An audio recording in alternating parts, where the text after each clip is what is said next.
Welcome to our final book episode season series finale of all of us reviewing Avatar: The Last Airbender. We have reached book 3, and if you saw the last one, which you hopefully should have, as you know, this is my favorite. Not that it's important, but it's still important.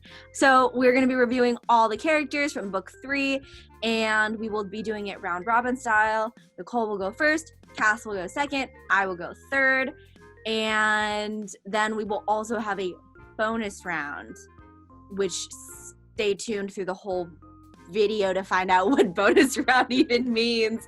We're figuring it out too. We can commence. Oh, we're doing it in 10 seconds. I'm sorry I didn't say that. So the Ember Island players are absolutely iconic, from Woman Aang to Tough Guy Toph to Weeby Katara and meat-obsessed Sokka. Bad actors if this is an actual play, but perfectly cast for comedic purposes. Some makeup effects though, we stand. My acting role models. Gemma Chan, step aside.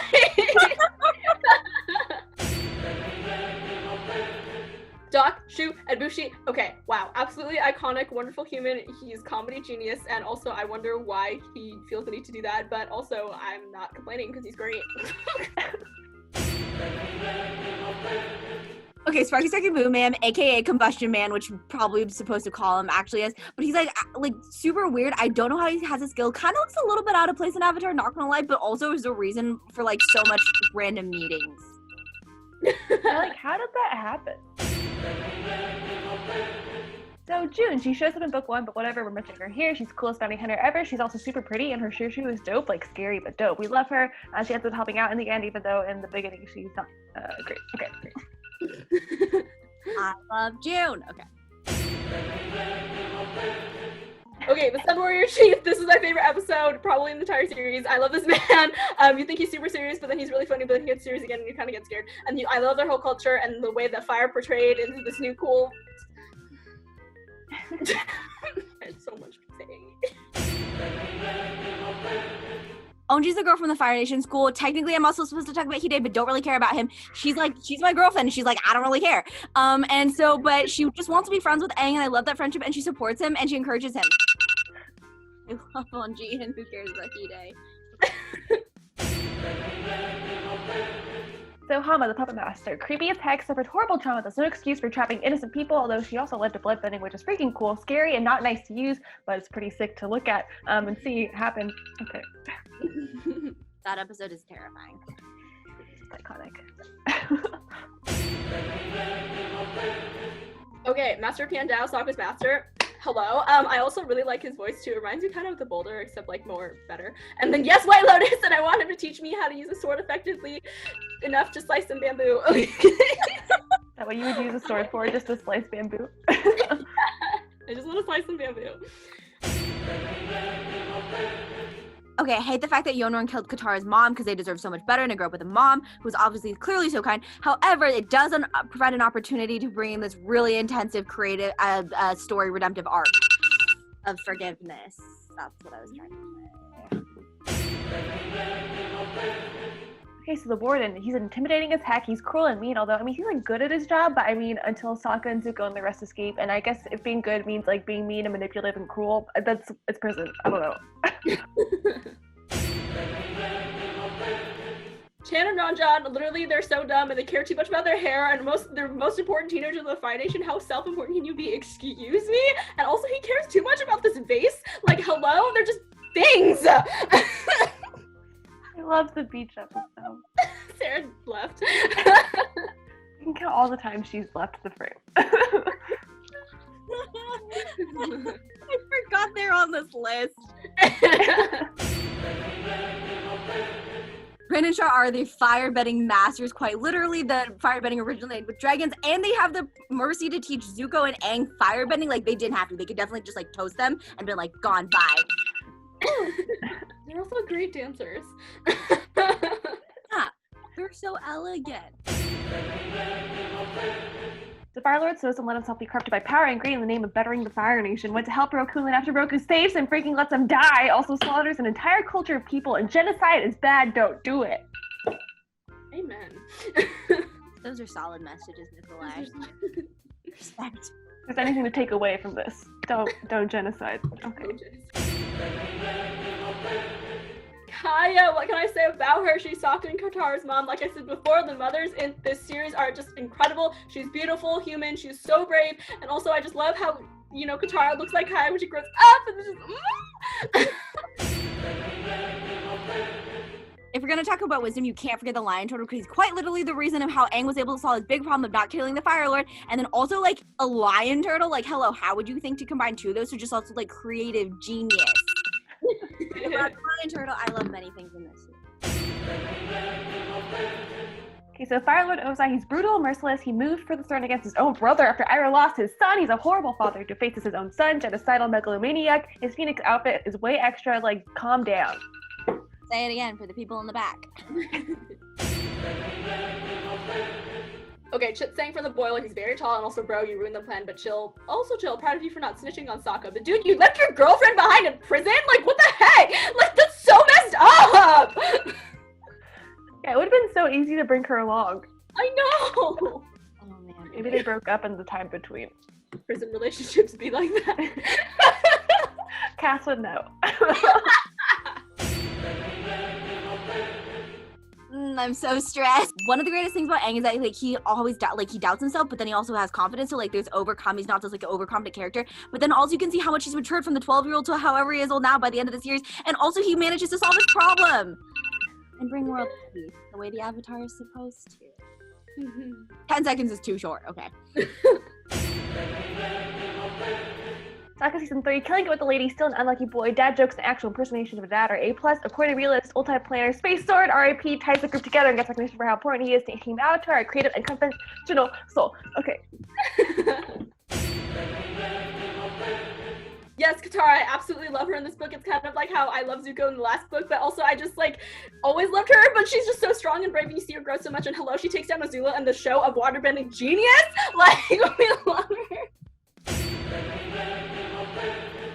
Zuko is truly the best redemption arc in this universe, and also because it's so much forgiveness. He was like, honestly, he's begging from his father, but now his uncle, but then he like gets the redemption. He also gets to take down his sister with, but like peace in the new firebending way, and his friendship with Aang. I love our idea, but also I've never had a more anxiety-inducing project. Okay, so the bonus round basically consists of characters we kind of forgot about, but weren't sure if they were significant enough, not because they're not important, but because we already had so many characters. But we decided to go back and add them anyways because we all love them for, or maybe hate them for individual reasons. You can decide based on our 10 seconds. Because there was the least amount in book 3, we decided to add the bonus round at the end, and because that's also where bonus rounds go. Nicole, are we starting? Yes, indeed. It is me. Tis I. It is tis Nicole. So the Yu-Yan archers are super cool. Like I said before, I love a good archer, and they're like scary accurate. Like they can they captured the Avatar. I mean, they captured the Avatar. Who else can say they've done that? I mean, I guess Zuko and stuff, but you know. It's like... Okay, watching Tong from the library, hello, I love his character design, and his voice is also, like, really cool and confusing, but also he is terrifying. The way his, like, neck expands and, like, looks around things, I'm like, oh, no, I do not want that! Well, Master Yi may be the greatest earthbending master, but he was technically teacher of Toph, who is the greatest earthbending master ever, so, like, he's not actually the greatest. He gets probably way too overpaid, and he has really bad sales prices, so ask for a discount. So Healer and Miyuki, kind of crazy, but we love them. They're great. The healers definitely offer kilter, but we stand a woman who loves her cat. Like, Miyuki is amazing and everything, and I want Miyuki, so. Amazing. Okay, so the Fire Nation Lieutenant on Zuko's ship, I love him because he's just, like, looking out for what's best for his crew, but also, like, he's kind of a jerk, but then as he realizes Zuko's story, he's like, oh, Zuko, like, you're so... Oh, no. As are we all. BEIFONGS are so friggin' rich and also the most overprotected parents, and they don't have confidence in their daughter, which I don't approve of because, like, Toph is clearly, like, she's been trying to please them also. So, like, she's also been trying to be a good daughter, but they've been overprotected parents, and then he sends criminals after? Weird. I know, right? That's kind of weird. And they don't even tell people they have a daughter. Okay, so Old Man Ding, he's a fun man. I mean, I'm glad that he didn't actually get controlled by the Puppetmaster into going into the mountain, and he was able to come back on out and help out the Team Avatar people, and I'm sorry he hurt his thumb. Okay. Okay, the painted lady, she is just gorgeous, and she just like gives me UA energy too, but also like, oh, I love that she like comes back. Also environmental conscious, you know what I mean? Like take care of your environment. It's so important. The only good thing about the Rough Rhinos are the Komodo rhinos, because they're just a bunch of bullies who just like do things for money, and then they also try to take out Uncle Iroh and Zuko. Mistake.